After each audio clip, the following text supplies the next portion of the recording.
Okay, hello. Welcome, everyone.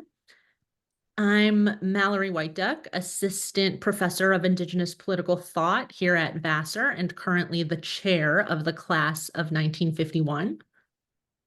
Buju, hello. I'm Molly McLennan. I'm a professor of Native American Studies at Vassar, and I'm presently serving as the Tatla Chair in Multidisciplinary Studies. So Mallory and I currently this semester are co-teaching a wonderful new course at Vassar called Native American Visual Sovereignty, in which we, along with our students, are looking at how Native creative practices, much like the artwork of Edgar Heap of Birds, speaks to sovereignty in ways that differ from what we might call traditional or standard forms of politics. In the class, we have been particularly interested in the idea of ways of sovereign seeing that considers very seriously how Indigenous works and words ascribe sovereign effect against the specters of colonialism. Edgar Heap of Birds' public-facing work, such as his Native Host series and the Building Minnesota installation, use this sovereign seeing lens. They resist mainstream approaches of acquiring and reading art, which too often imply investment in Native issues, but only extract meaning on colonial terms. Instead, the sovereignty of Heap of Birds' work takes place through a demand for the public to learn rather than an offer to teach. So that is why we are thrilled to introduce Edgar Heap of Birds to you all tonight. Known around the world for his public-facing installations, Heap of Birds works, as in this Native Host series, often confront viewers with text and the semiotics of placemaking, which challenge the way one relates to the very land they are standing upon.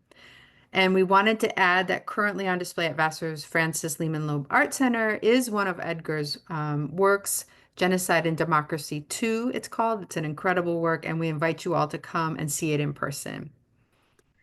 Yes, please do.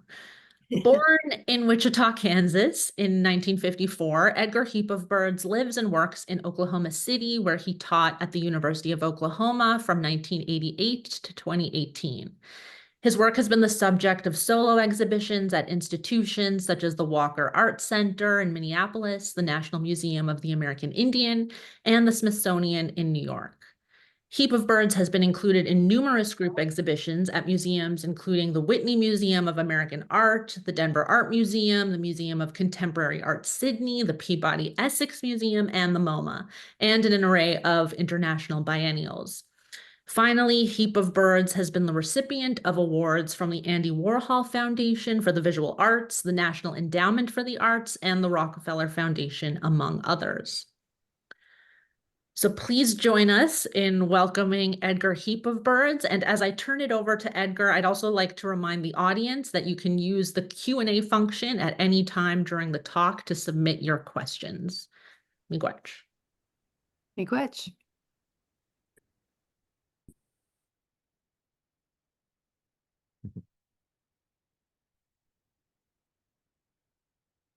Okay. Hello, everybody. Good evening. This is Edgar in Oklahoma City. I'm about 20 miles from the reservation, the Cheyenne and Arapaho Reservation, and a place called Concho, Oklahoma, which was actually the fort, near the fort of Custer's army. And we still kind of have that battle to face with the government. But anyway, we're very close, and it's also the ceremonial center for the tribe. Ceremonial earth renewal activities go on there, so I'm very, very close to that as well.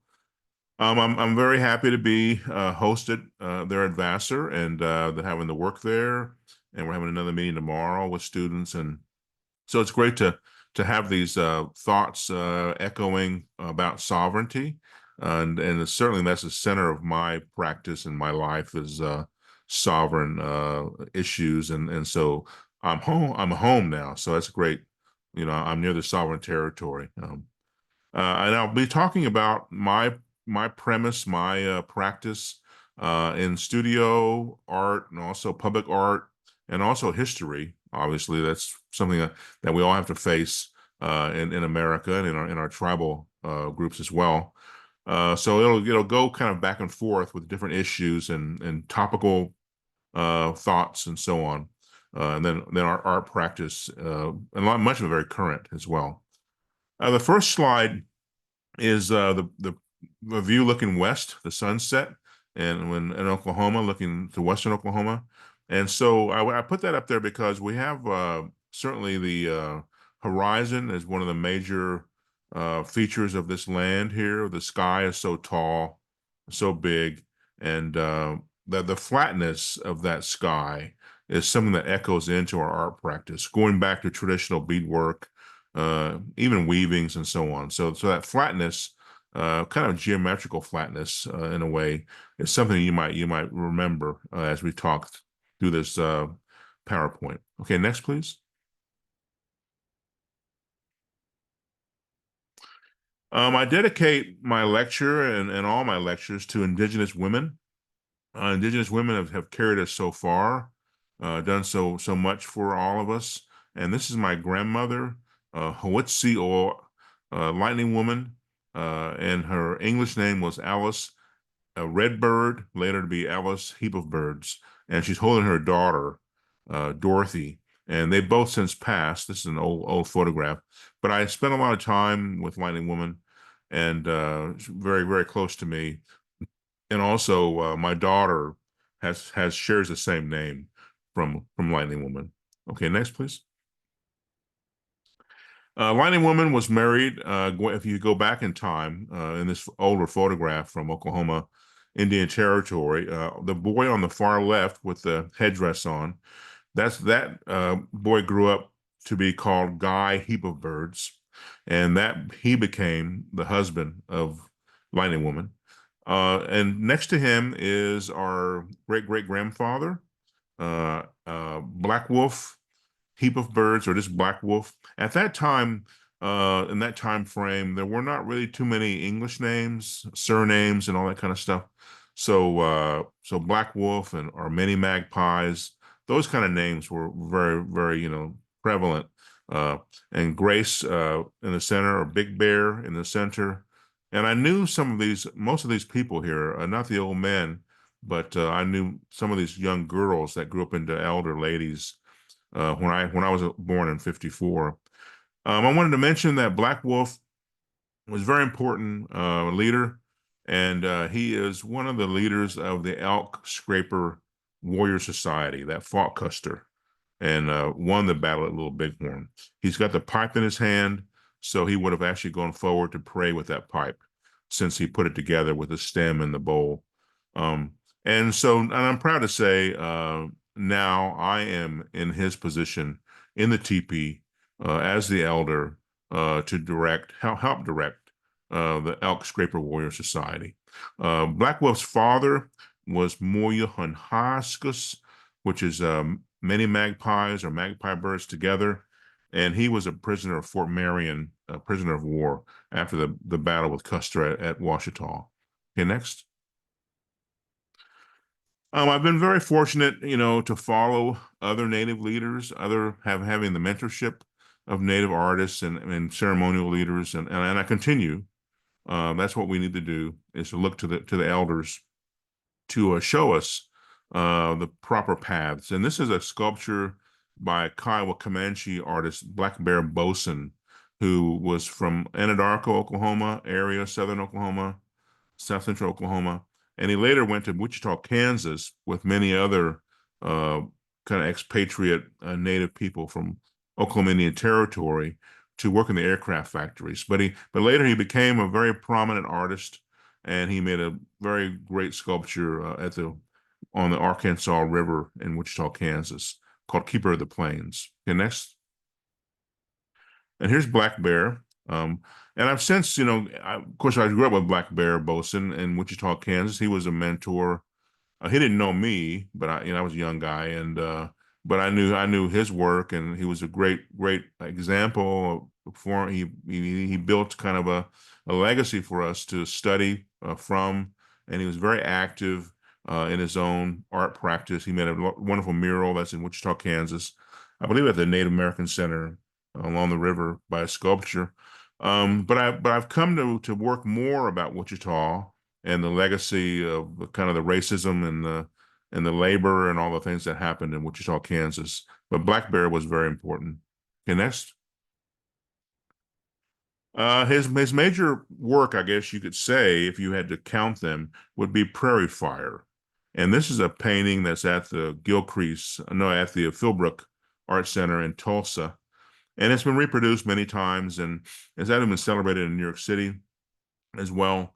And for me, it talks about how the native people on the horses and the antelope and the wolves and the fire are actually in the same kind of reality. You know, that it's not so much just a fire that's very ominous to the life on the earth, but there's a beauty about the fire, and they're all kind of cohabitating together in the fire. So it shows not a dominance of man over nature, but more of a concert with nature. Okay, next, please. And I was at shopping out in Oklahoma City about maybe 2 weeks ago, and I look at license plates. In terms of sovereignty, which was mentioned earlier, some of you might want to know that there are sovereign nations. There are 39 sovereign nations in Oklahoma, and they were brought here from all across the country, from Florida to Oregon, New York. They lost land in their kind of ancestral homeland, and then they were forced to reside in this place called Indian Territory, which was to be restricted only for Native people. Then, of course, the government reneged on their pledge and made it into a state and took the land back, and much quantities of it. But if you look at the Wichita Nation, it's actually 4 or 5 or 6 bands of people. And so this is their license plate, the so-called Wichita. But there are, Wichita is only one band at the top left there. Okay, next, please. And I've been working on this premise and researching the legacy of Wichita since I grew up there. My father was an aircraft worker. My mother was an aircraft worker, and many tribal people I grew up with had that same labor. And this is a poster from an exhibit I had in Wichita Falls, but it's actually made from a monoprint, and I'll talk more about the monoprints later. But it's an image from the monoprints. Okay, next, please. In Wichita, Kansas, I was asked to come back about 4 years ago to commemorate Black Bear Bosun's 100th anniversary of his birth. And it's where he passed when he was like 57, I believe, 57 or 58.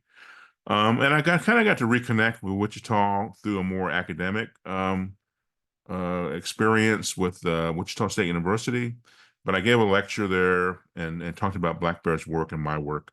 And so when you go to Wichita, you will find the wheat shocker, which is the emblem here. It's the mascot for the university, and it's kind of like a wheat shocker that you'd make from the wheat being harvested. But usually he carries a very sharp sickle, like he's a murderer, kind of pretty haunting. Okay, next, please. So I've worked on public art that has not been deployed in Kansas yet, but we're hoping that it'll be presented someday in Wichita, Kansas. And so I do this series called Native Hosts, which was mentioned earlier. And the Native Host signs came from New York in '88. Mayor Koch was mayor, and I'll show you that work later. So it's been an ongoing series of interventions throughout America and Canada since '88. So many years of work. And Tawakanee is one of the bands of the Wichita Nation, but it's also a Boy Scout camp outside of Wichita, Kansas. And then the Shockers are, as you see, the school mascot, and the colors are gold and black. And I flipped the words backwards to show the state or the province or the town or the university, they're passed differently. So they have to look back and see that the host is really the Tawakanee band of Native people. Okay, next, please. I just finished a major project. It's a portfolio production project supported by the Getty. And we had my favorite printmakers come in, the master printers from New York and Santa Fe, to the Oklahoma Contemporary Arts Center in Oklahoma City, where I'll have my retrospective exhibit in February for about 9 months. And we got an award to create a new portfolio of etchings using a monotype printing kind of method. And so this is a 15 by 22 inch print. So what you'll see is that you'll see there'll be 8 separate prints, and all 8 together will form one portfolio. And so we made enough work, which is a very, very massive amount of work. We made 80 prints in about 3 days, about 2 weeks ago. And so this is the first one I'll show you. And of course, the message talks about how the wheat shocker, the wheat farmer, the grading off of the land and erasing the grassland and the animals and so on, killed the tallgrass prairie in Kansas. Okay, next, please. And it speaks about the tribes that came, as I told you, Wichita being a band of 5 separate tribal people. This is a listing again, like the first piece you saw with the red and white. Okay, next, please. And these are all 15 by 22, and they have a treatment in the background that we use different kind of materials like fabric or even wood to get kind of a texture. And then we laid the etching text on top of it, and I'll show you the plate a little bit later. I think there'll be a plate in the talk. So the tribal citizens, 39 native tribes, indigenous people from Oklahoma, came to Kansas to work in the aircraft factories. Okay, next, please. It was during the Cold War, and so there was a lot of business. War is good for business in terms of weapons, and they worked in different factories, Learjet, later Boeing, Cessna, and Beech, and those types of facilities. Okay, next, please. So Beech was the factory. It's a family name. So it was a man and wife that had the corporation, and my father and my mother both worked at the Beech Aircraft Factory, and just by a stroke of luck or history, Black Bear Bosun was a sheet metal worker at Beech Aircraft also. Later, he became a self-made artist as well. Okay, next, please.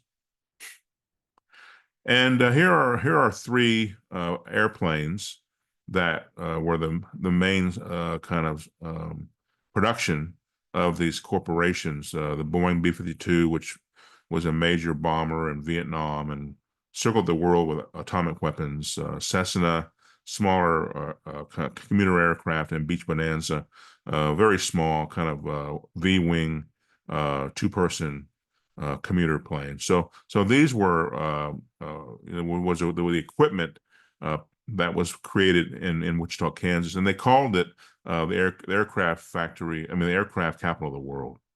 Okay, next, please. And this one is more subliminal. We worked with a lot of interesting textures, and this is one with kind of a lacy form. And I spoke with my brothers and sisters over many, many months of time, and we would kind of like just reflect on the different families who came to Kansas that we knew in our neighborhood. And so Two Hatchet was a family there, Buffalo Head, and Sweetwater. So those folks were all aircraft factory workers, and they formed a very interesting, unique, we call it intertribal community. So they weren't from one tribe; they were from, could be up to 30 tribes, but they were grouped together, and actually they lived in kind of a ghettoized apartheid zone in South Wichita, which was earmarked for aircraft workers. But if you were white, you were on one side of the creek, and if you were of color, you were on the other side. So it was a segregated community, and very, very, very kind of vicious way to have people live, in segregation. Next, please. And I think that's the eighth print, I believe. But again, there were sovereign communities that were in Oklahoma, 39 tribal nations. But when they came to Wichita, they were pitched into one apartheid location, and that's where I grew up. And then we actually moved across the creek, and when I was a bit older, and then later I would go to University of Kansas and Royal College of Art in London and Charter School of Art in Philadelphia and become a professor at the University of Oklahoma. But I did come through that very tough life of urban kind of ghettoization and intertribal life. And next, please. And looking beyond that history, going back to Black Wolf, who was in the picture with his family, Grace Big Bear, the mother. You have to go back to, as I said, Many Magpies, his father, the prisoners of war who were taken away from their families after the Washita Massacre in the 1870s. And this is a list of names that I found, handwritten list, a small little paper list by Captain Pratt, who was a very important kind of a jailer for the Cheyenne and Arapaho people. And he had a list of his prisoners. And so it was at the Historical Society in Oklahoma City. I made an 8 by 8 foot panel, and I was in grad school in Philadelphia. Had my own studio space in Philadelphia, but I just made a big wall with all these different common names of warriors who were imprisoned, and a Heap of Birds were at the top of the list. At that time, it was called Heap o' Birds, but it was also named Many Magpies. And so the red words are all my relatives. And then the green words are other prisoners of war. And my first Cheyenne name, you might see it in publications, is Hock, and Hock is Little Chief. So my namesake was the nephew of Heap of Birds, the chief, one of the 4 principal chiefs of the Cheyenne Nation. And Little Chief is in the middle of this painting as well. Okay, next, please. Here are the warriors in incarceration in Fort Marion, St. Augustine, a prison there, and it was very, very sad and very, very tragic. They were kind of held hostage, so the Republic of USA could have their way with the land in Western Oklahoma and start to become, a state eventually. And people died there in Florida. They didn't return home, and many did return home. Okay, next, please. What I also wanted to offer is that I find that kind of treatment, which is very, very brutal, that treatment continues today. If you look at Camp X-Ray, which is in Guantanamo Bay, Cuba, and so here are, I guess you could call them Islamic POWs, from the time of 9/11, I suppose. And they're still there. There's no justice, there's no trials, there's no charges per se, and they're kept by the Army, the U.S. Army, kind of brutal Army, keeps them there, sort of on ice. And that's the way the Cheyenne and Arapaho people were treated the same way. They took the chiefs and the warriors and put them incarcerated them in Florida. Okay, next, please. There was a painting that was made while they were in prison. So that was one of the first times, one of the first times that the Native artists had not really an opportunity, but they interacted with the white market. And it still continues to this day.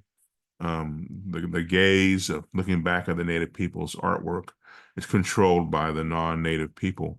This is Bearish Heart, who made this drawing, and it's a very bold drawing when he was in prison in Florida, and it shows the soldiers, the horses, and the guns moving across the prairie and kind of coming to attack the Cheyenne and Arapaho people. So again, very bold to make a drawing about your captors when you're in prison. So I find it to be very much a insurgent message.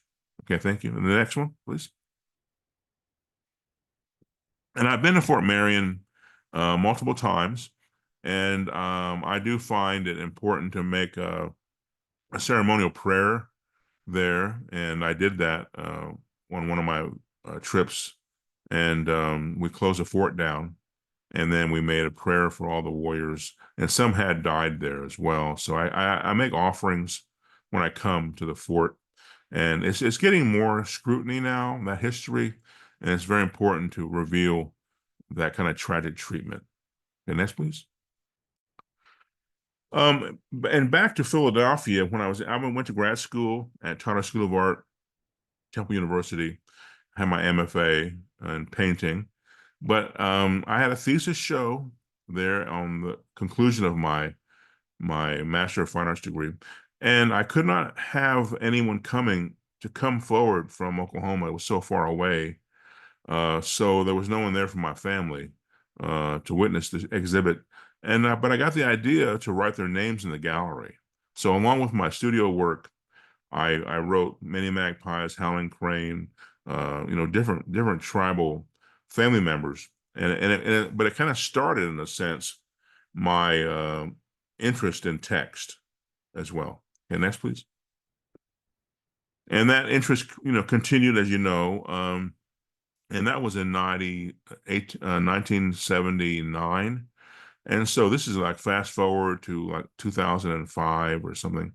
And these are signs. So I do make sign pieces, and this is in a gallery, in a museum gallery, but about the Trail of Tears. And so I do create these sign messages that inform the public, and then ask for them to respond. But I put them out often. I put them outdoors in the elements, and so this was actually made to be. It was placed in Atlanta, Georgia, where the Trail of Tears began. Much of it coming out of Georgia, Alabama, Mississippi, where the tribes were made to walk to Oklahoma, and very, very, again, a very violent act to make them walk. Okay, next, please.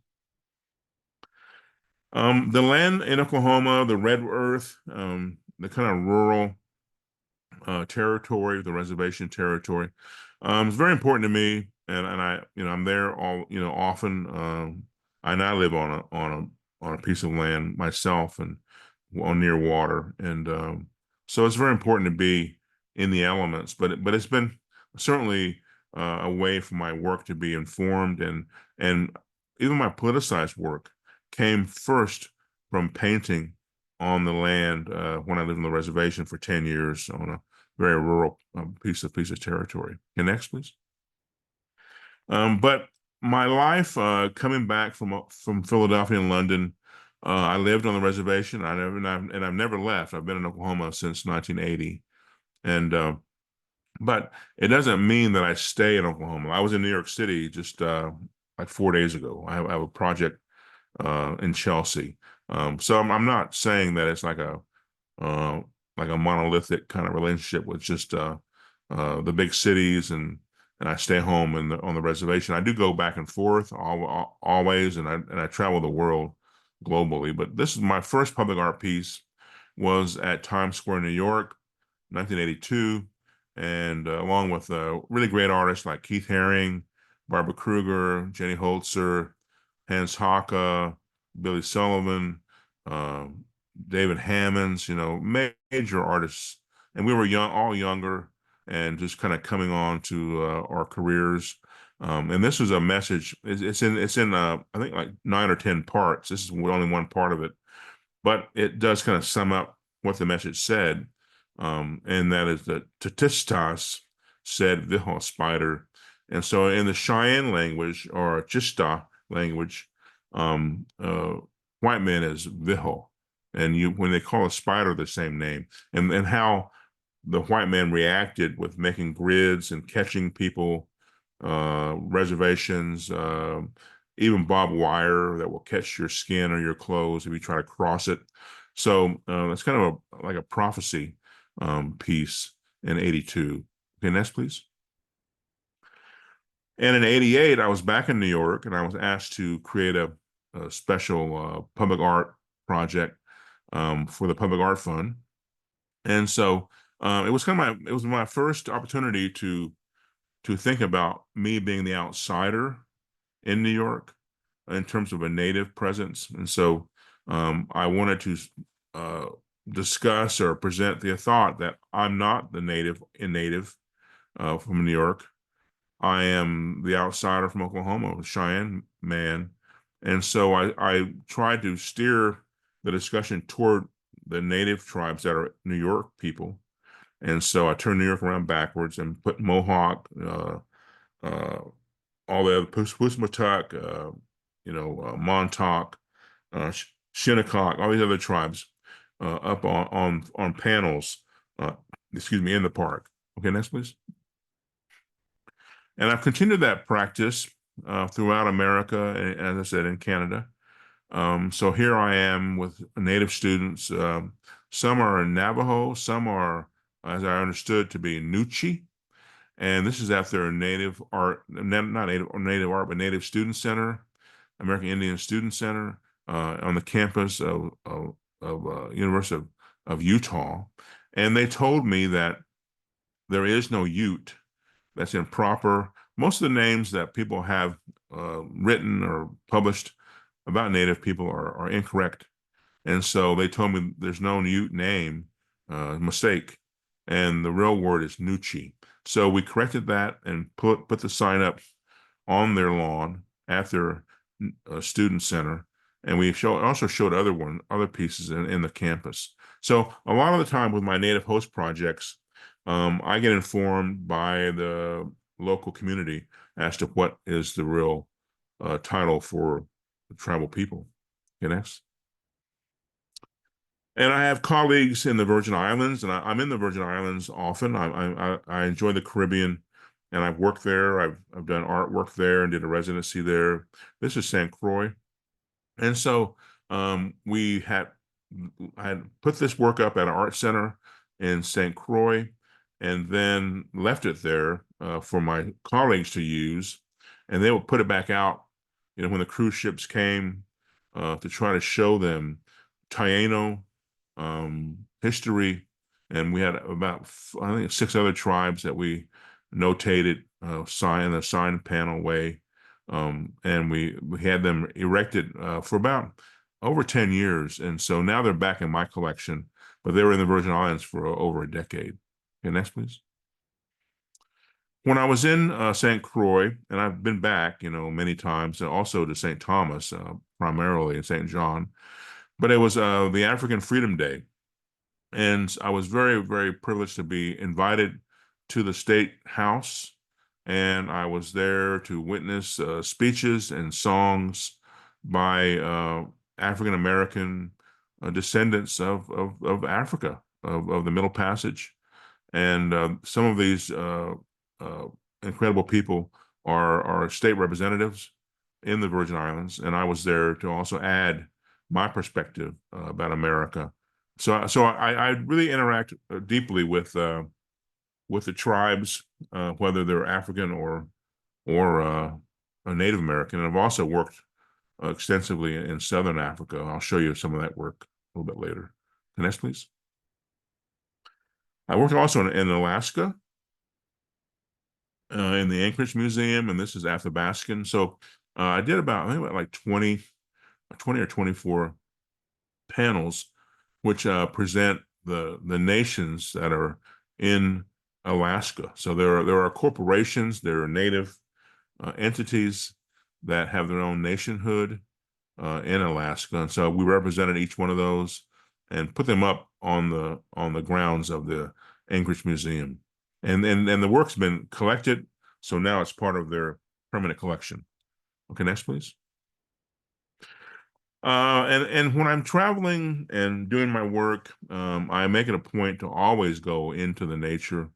Whether I'm in Zimbabwe and I'm looking at rock art caves and in the Bulawayo or Metopos Hills, or if I'm in Australia and I'll be at the Great Barrier Reef snorkeling 40 miles out to sea.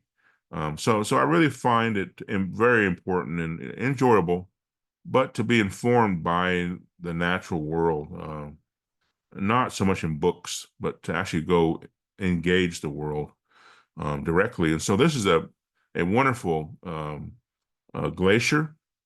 It's south of Anchorage, in a huge sound. I took a boat, a large ship, into the sound, into the fjord, and we encountered this glacier. And then what was really wonderful was that the captain of the boat and his crew secured a piece of ice from the glacier and brought it on board. And it was an opportunity to get a blessing from that ancient water, which I think it's an amazing experience, to touch that ice that's been on the planet for so long. Okay, next, please. I've been working also in Washington, D.C., in the Smithsonian, the National Gallery. I was in an exhibition on land at the National Gallery. I think it was like about a year ago. And so again, when I look at land and look at land rights and look at museums, I often want to discuss which tribe's land is a museum on, their ancestral land, their treaty land. And so we would have this kind of opportunity in Washington, D.C. to Piscataway, to remark about this tribe, where the National Gallery stands. And so I made a piece in the museum, and there was a lot of resistance to it because they wanted to have a kind of a pastoral discussion of land in kind of a romantic way. But I wanted to really talk about land now and land that was lost. And so they did accept the premise to put this sign up. And they got a lot of attention, a lot of discussion from other artists that came. So I'm really proud of that piece. Okay, next, please. And along those same lines, I just finished a new piece about a month ago in Western Pennsylvania. It's called Tribal Circle. And so this is a work that is brand new. And we can go to the next slide, please. So it's I'm often the budgets or the logistics are my only limitation. There are many tribes in every district of this hemisphere, and tribes pass through areas. They stay for a while. You can go back 20,000 years. So it's very difficult to define, where is the land, over what time frame, you might ask. But I did do my best to acknowledge 8 tribal entities in Western Pennsylvania. And this is a permanent piece. It's a monumental sculpture. It's 27 feet across. And next slide, please. Adena was the earliest Pennsylvania Nation tribe that I would encounter in my research. And so we have that as the beginning point for the piece. It's a circular piece, and Adena faces the sunrise every day. And so that's the beginning of every day. And then the sunrise, of course, as the doorway for all the teepees and many of the lodges, they all face east. So I want to we'll run through this 50-second video now, and you'll see the roundness of the sculpture.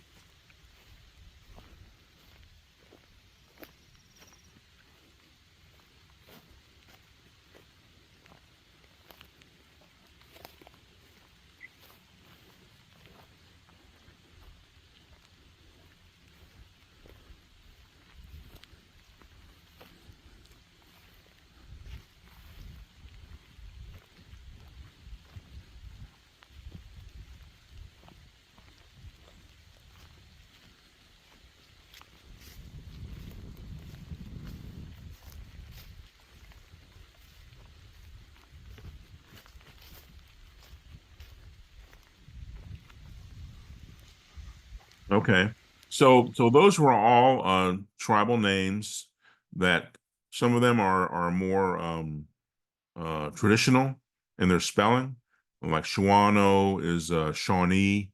And so I tried to, again, like with Nucci, to correct the spelling of the tribes that people might think they know, and then to give them a suggestion to do research and find out what these words mean.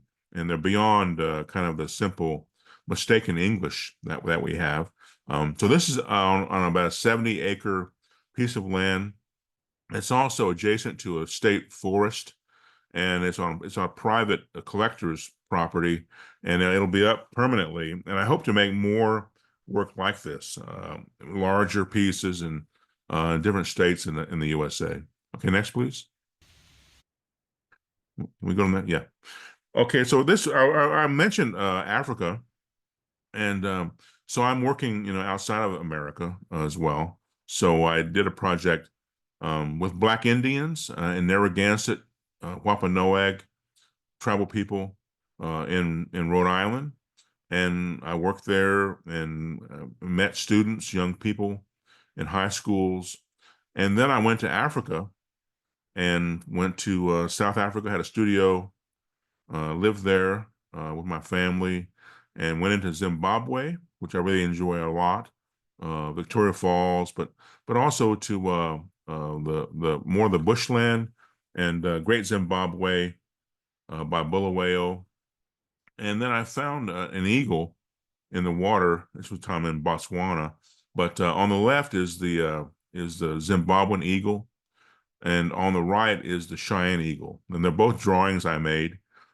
So the whole project was about how will life be if the tribes could gather together without racism and unify. The tribes from Africa, the tribes from America, and so there's some friction, frankly, between African Americans and Native Americans in terms of race mixing, which I think is horrible.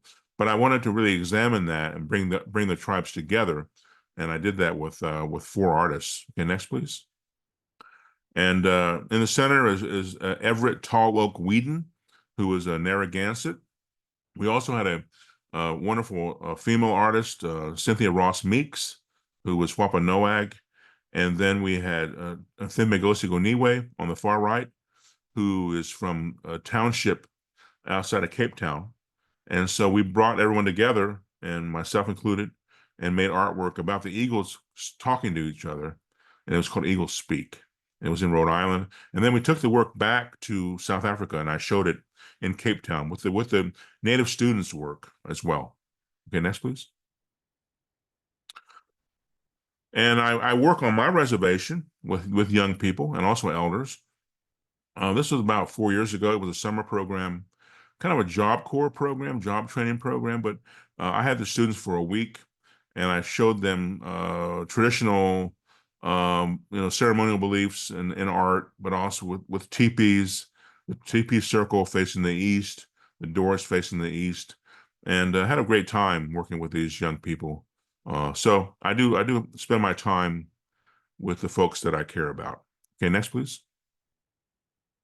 I also worked in a place called Watonga, and that's kind of northwest of my reservation area. And it's a Cheyenne place, Cheyenne and Arapaho place. And we did a workshop with 250 elders in the tribe, and we worked on medicine wheel ideas.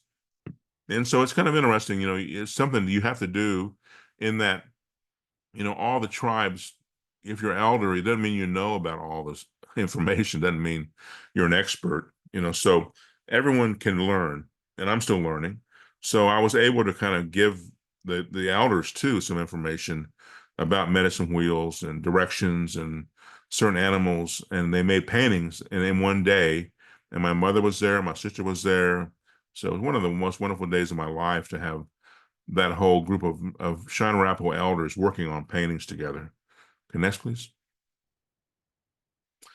I have a sculpture in Denver, and some of you might know about that. It's called Wheel, and it's a very, very elaborate. It took 10 years to create it. It's porcelain and steel. There 16-foot tall frames. 12 foot of it is above ground, and the rest is below ground. Then it's porcelain and steel on top of it, on the outside skin. And I was in Denver for a project lecturing to the American Studies Association, but I took my daughter, who's now 15, Hoetzio, Desba, Lightning Woman, Heap of Birds, and I took her to go show her the sculpture. And I'll show you a couple of those slides. Okay, next, please. there is the full sculpture, and that's when I first put it up in 2000. I think it was 2005, and it's a permanent piece. We've moved it to the front of the building. Libeskind, the architect who did the World Trade Center, the new one, he made a new addition to the museum, and so I've moved the sculpture in the front lawn of the new addition, and it's symbolic of a earth renewal experience with a lodge with fork poles that are very strong to hold up the world. And so my premise is I make the fork pole strong, and what natives do with their lives builds the top of it. Okay, next please.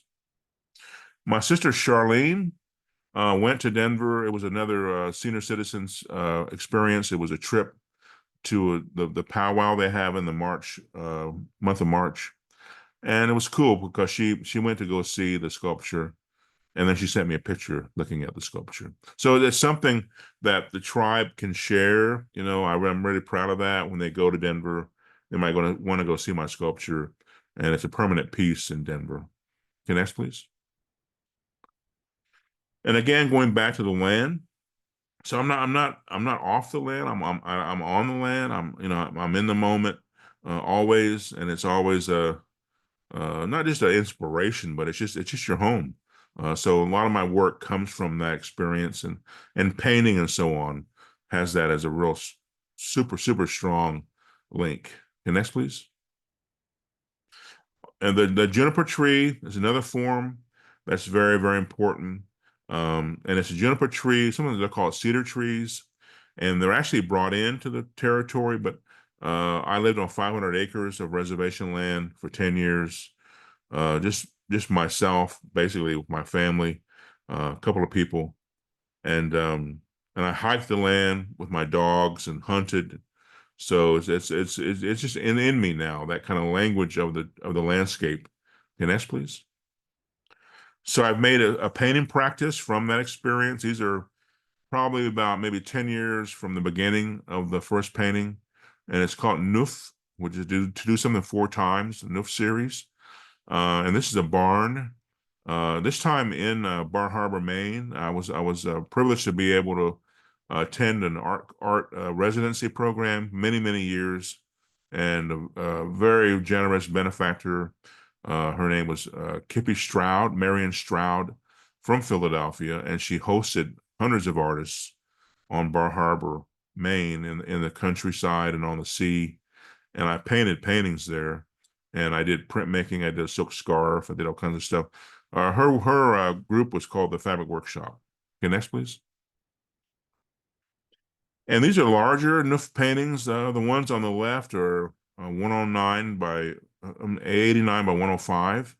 So they're about like 8 feet, almost 7 feet tall.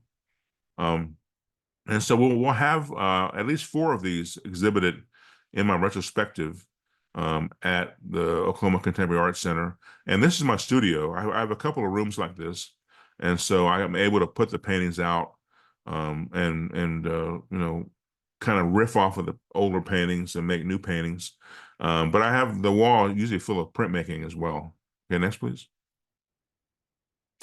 And so the shapes have come, as you can notice, the shapes have been coming from the trees, but then also from being on the Great Barrier Reef and the fish and the coral. And so I have a lot of great inspirations that I can work from. And then, of course, they've become their own form now. So I work from the whole history of my previous work. Okay, next, please. And this is the reef off of Bali. And so we've been in Bali, Lombok, Java, and I was in Sumatra. I like Sumatra a lot too. And all these locations. I've also swam in Samoa, the Gulf of Thailand, and then of course in the Caribbean, Mexico.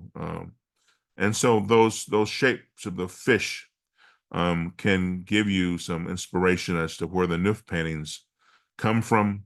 And I wanted to show you that picture. Okay, next, please. These are some smaller panels. I'm painting on wood now. I paint on wood panels, and they're smaller, about 18 inches across or so. And this is a lanai on Oahu.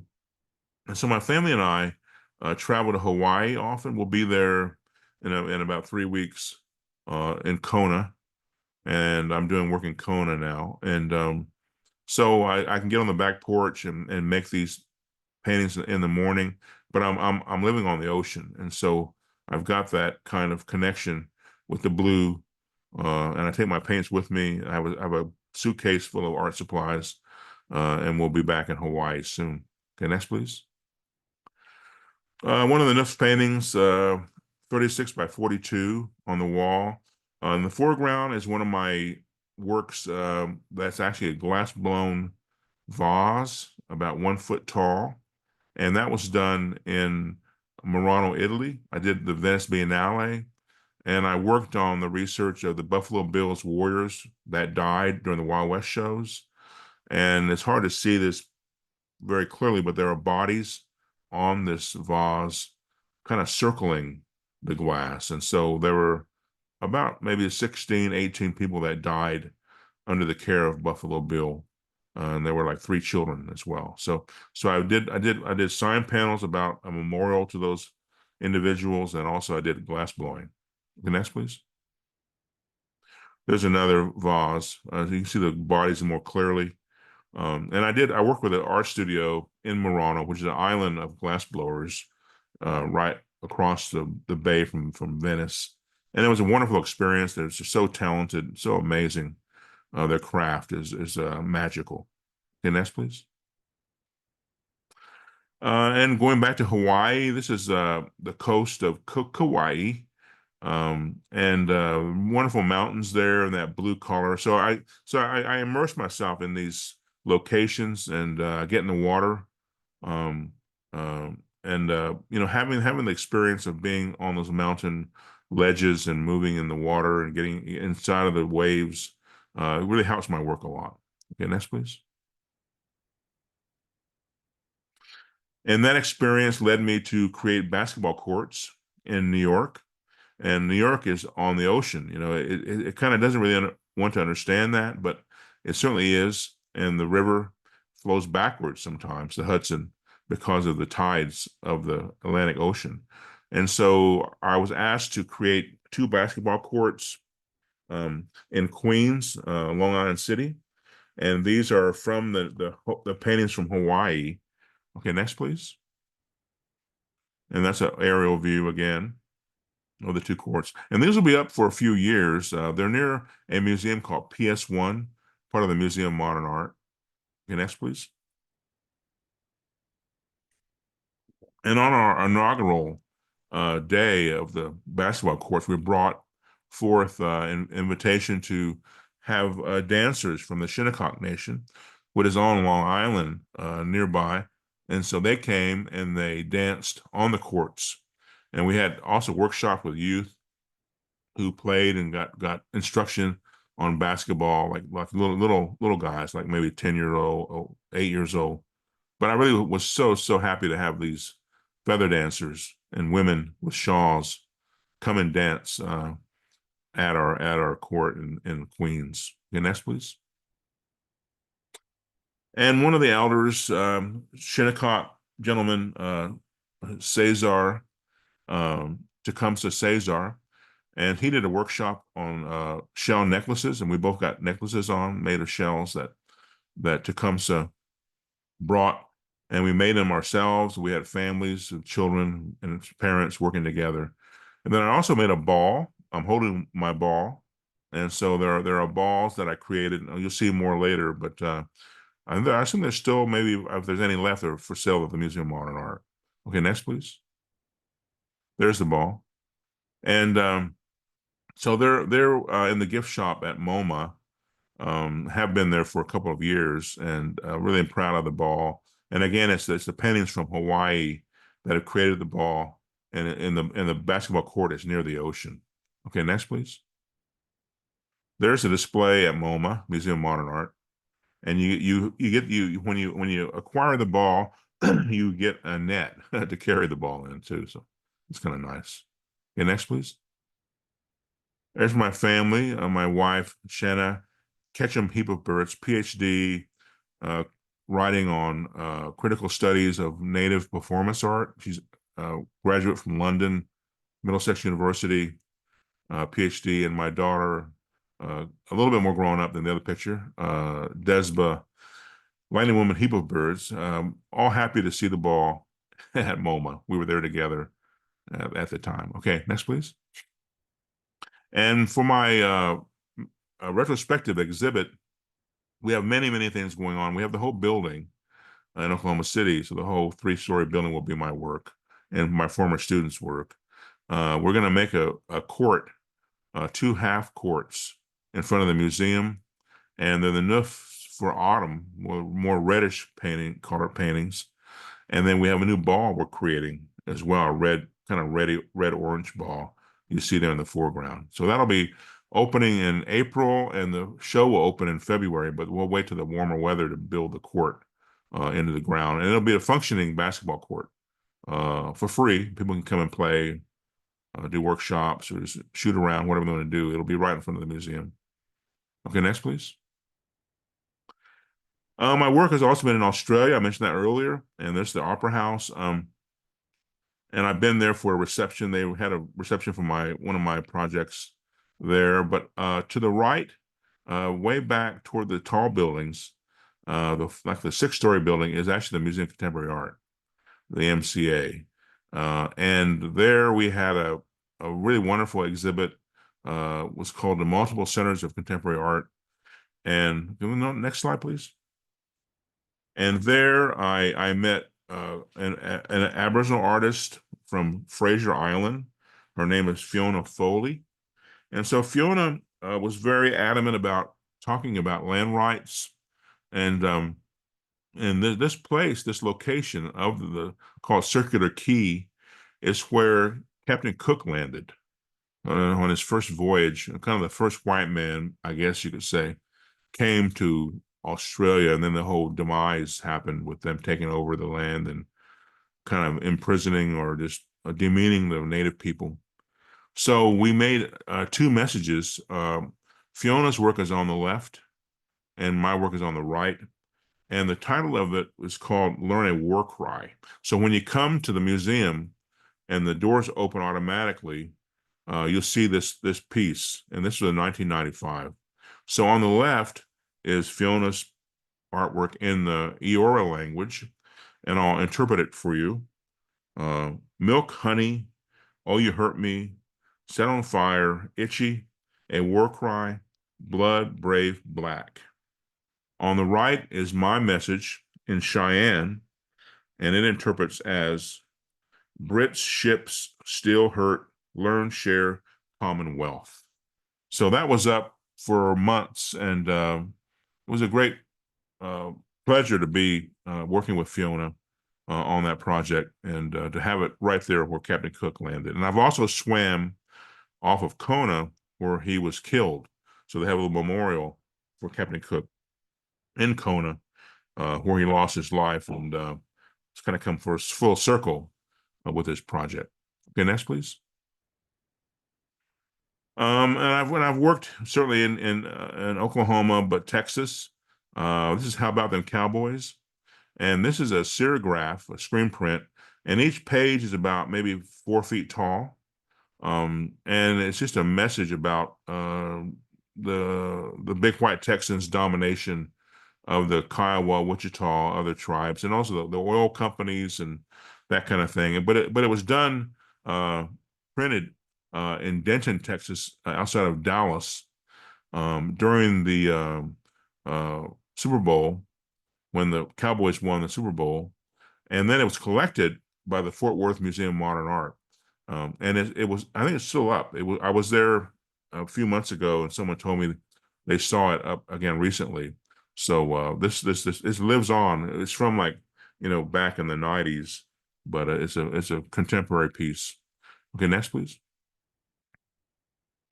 I also did a project touring the work from Australia with Aboriginal artists. And then it went to Cleveland, Ohio. We did public art at every venue, the Aboriginal artist and myself. And so we did a piece against the Cleveland baseball team. It's called Smile for Racism. And it was censored by the art school museum. Then the censorship was reversed. And we made 3 billboards. And that's my drawing of the so-called Chief Wahoo. But it's very interesting as time has passed since 1996 that, of course, now the Cleveland team has a different name. Okay, next, please. I've also worked in England and Ireland, and I went to school at the Royal College of Art for grad school. But this is a message I created for Derry, and some people call it Londonderry, but that's not really cool to say. It's Derry in Northern Ireland, and it was a message on a billboard where the Bloody Sunday massacre took place in the middle of town. And I lived there for a time and showed my work in the Foyle Arts Center, Orchard Gallery, worked with a very amazing collective curator called Declan McConigal. So it's called No More Kings. And it was about, the monarchy and the domination of the Brits over so many people, to colonize their own people in a sense, because Northern Ireland is still a colony of the UK. Okay, next, please. The monoprints I mentioned earlier, I was instructed and shown the way of working many years with master printer Michael McCabe, and he is there on the right side of the screen. He's now passed, but he made wonderful work together. We made wonderful work together with monoprinting. Okay, next, please. We use a glass plate, and I paint with a clear liquid. And then we pull the print off the plate. Okay, next, please. So here are images of an exhibit in Busan, the Korean modern art museum. And then on the right is Genocide and Democracy. And that's in your gallery, I guess the Loeb Art Center right now. Okay, next, please. And in that piece, it's called Democracy. And so we have Genocide and Democracy. So here are some of the single prints pulled off of here in the slide form, and they're all 15 by 22 inches. Okay, next. And next. Next, please.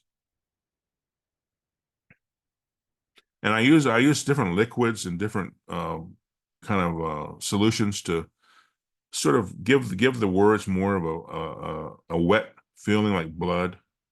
Okay, next, please.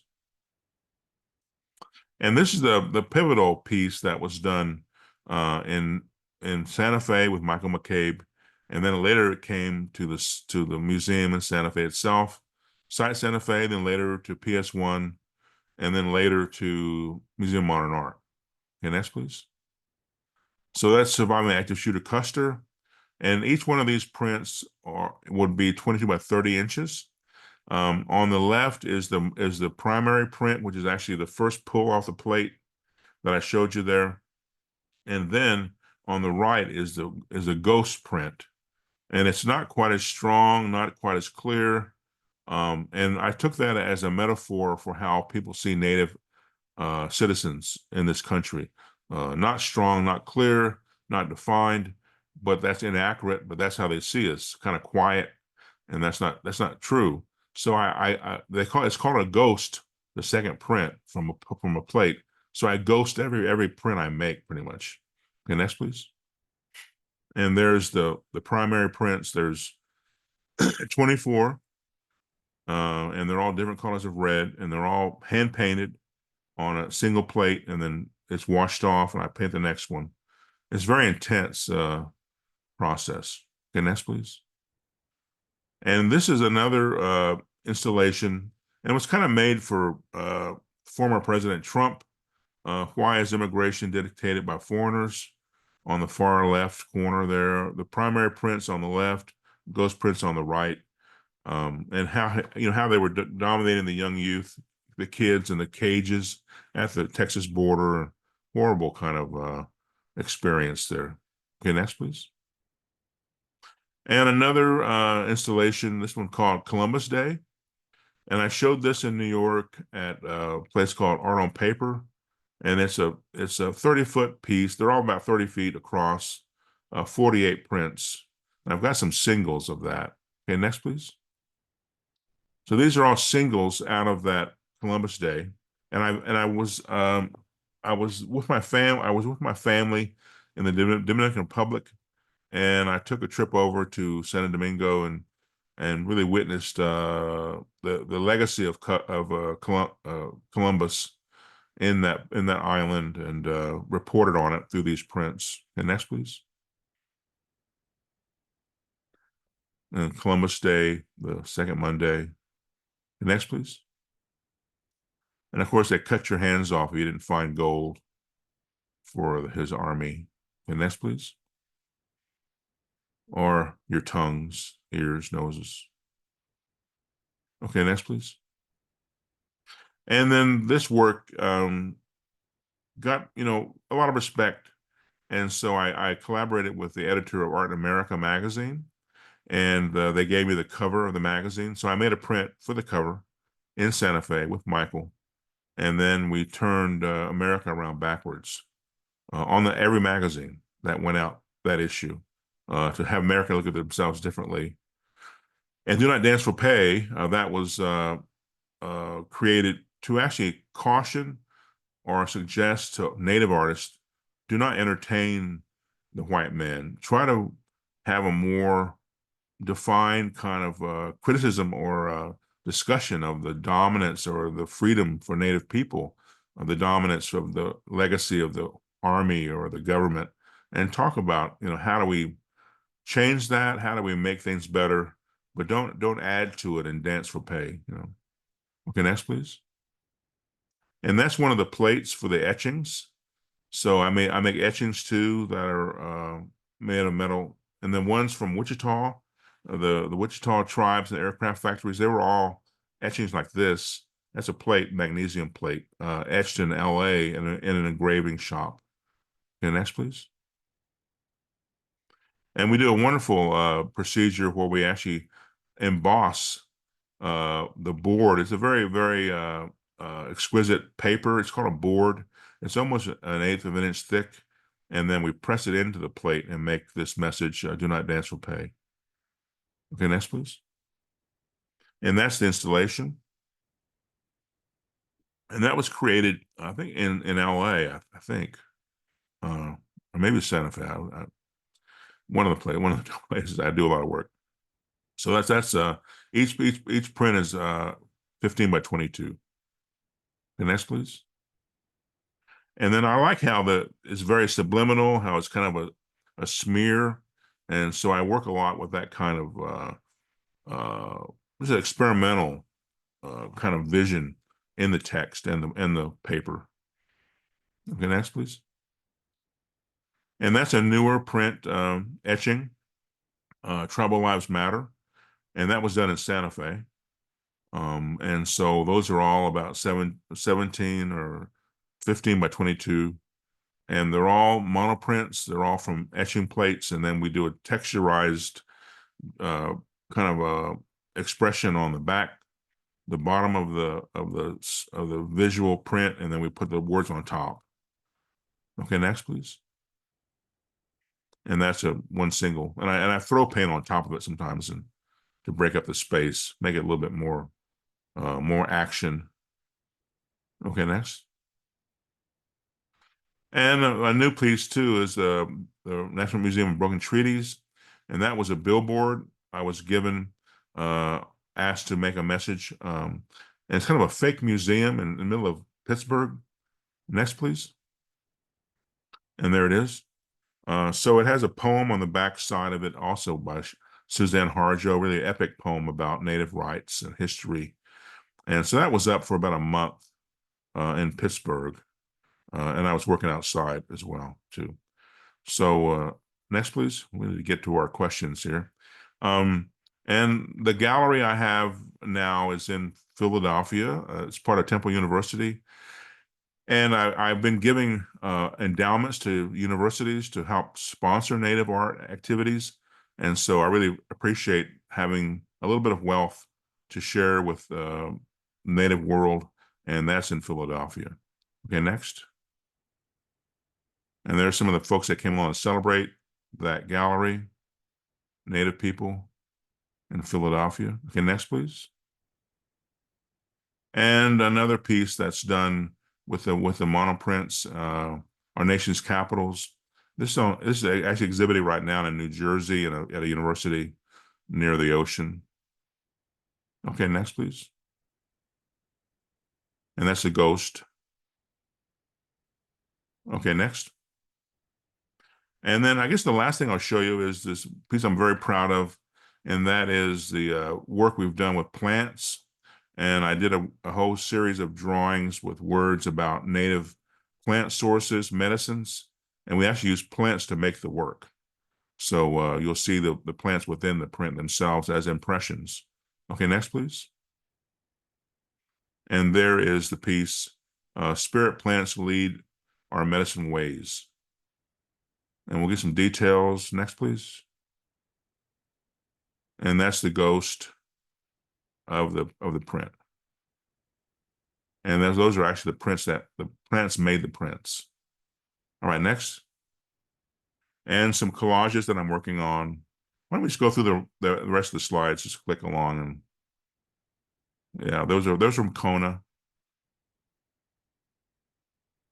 And my moniker is we survive in spite of the empire. Next, with the medicine plants, and the next final slide with the family. So the family is so important for all of our survival. Okay, thank you. And we'll go to questions now.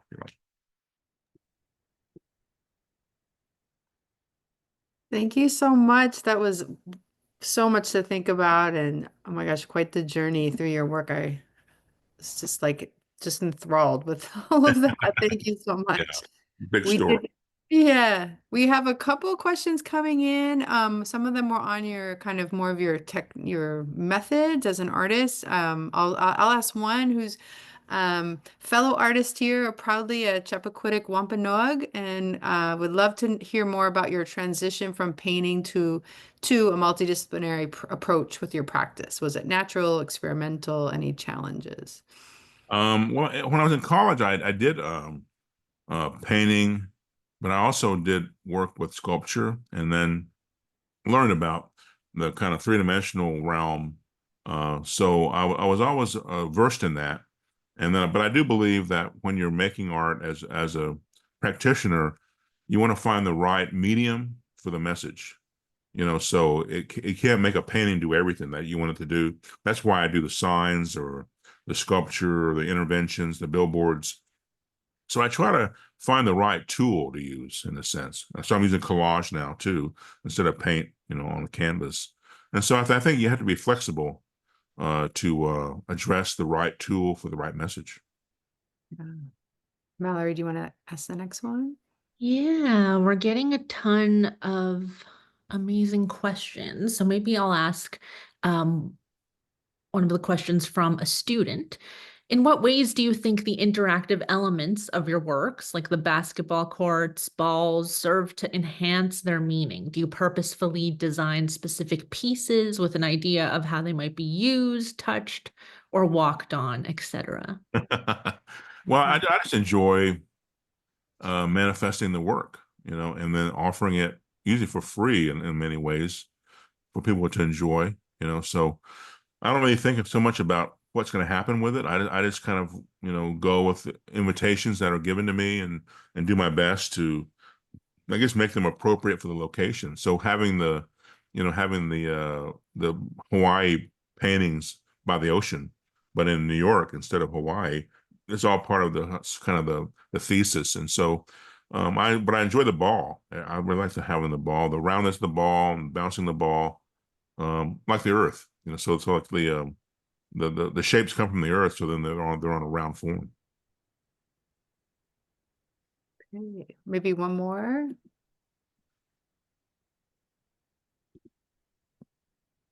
Yeah, so there's maybe this question from someone at Vassar. Do you actively mentor young Arapaho Cheyenne artists or other Indigenous youth to help them explore their voices through art? Yes, I've worked. I showed the slides with the youth that I work with, a place called Concho. And then there's artists that are older that I went to school that I interact with. They're in the community, and then also just not even native artists, but other artists who are in the Oklahoma City area, in New York area too. That some of my students have gone on to become New York artists. But also what's happening now. My daughter, Desba, is very active in art, and she's a sophomore in high school. And actually, part of my exhibit at the museum will be her curating a show herself at 15 years old, and she'll curate other youth artists. And I don't think they're native artists, but they have a teen council. So the teen council will submit work to her, and they'll kind of get to know each other. And then she'll put together an exhibit of what she selects. So we're kind of able to spin it around in many, many ways to include as many people as we can. Well, I want to just thank you, Edgar, for your time and for everyone for being here tonight. Mallory and I are particularly excited for tomorrow when you get to Zoom in with our students who are I'm chomping at the bit to ask you more questions about your work. We've been looking at it for the last few weeks. So thank you everybody tonight for being here. Mallory, if you... Yeah, I just wanted to say I'm seeing all of the chat who sounds like they're really grateful for your talk. They're excited to see the work and to maybe I see some conversation generating there about getting some of your work more permanently at Vassar. So that would Good. be Yeah, amazing. well, go see the work in the museum. That's better to see it in person. They're very visceral. You can probably smell the ink. So it's great to go feel it. And then when you walk by, they blow a little bit. They're not framed, so they're alive. So I like to have them. There's little hinges, and there's a tag on the wall where they're hung from, and so they're living things. Well, there's a lot of gratitude going around. So thank you so much, everybody, for being here, and we will see you tomorrow. Tomorrow. Okay. Okay. Everyone. Bye-bye. Thank you.